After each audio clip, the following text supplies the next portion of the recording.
বেশ কয়েকদিন যাবৎ ইফতারিতে কিছু তো রেডি করা হয় না, ওই ভাত তরকারি এইসবই রান্না করা হয় আর কি সারাদিন রোজা থাকার পর কোনো কিছু খেতেই মন চায় না।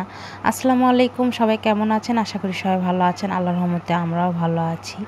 আজকে একটু ঝাল ঝাল কুশলি পিঠা করব আর একটু নারকেল দিয়েও করব।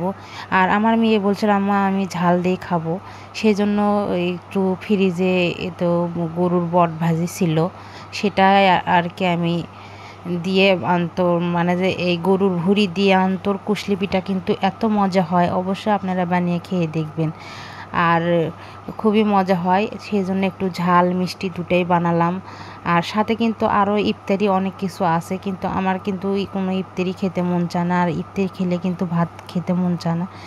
যাই হোক, ভাত না খেলেও তো হয় না, এই জন্য ইফতারিতে এগুলো না করাটাই ভালো আমি মনে করি। তারপরেও নিজে একটু মানে যে বাচ্চাদের মাঝে মধ্যে খুশি করার জন্য কিন্তু এরকম কিছু করতেই হয়।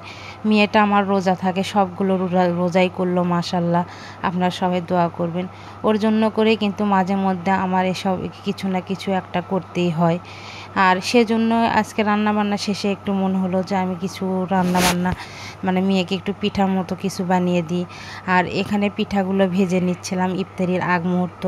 আর গরম গরম পিঠা কিন্তু অনেক মজা লাগে, এই ঝাল ঝাল গরুর ভুঁড়ি দিয়ে কিন্তু এই পিঠাটা কিন্তু অনেক ভালো লাগে। আপনারা অবশ্যই খেয়ে কমেন্ট করে অবশ্যই জানাবেন। আর অবশ্যই কিন্তু আমার পেজটিকে ফলো করবেন, আর অবশ্যই কিন্তু আমাদের পাশে থাকবেন। সবাই সুস্থ থাকবেন, ভালো থাকবেন। আল্লাহ হাফেজ।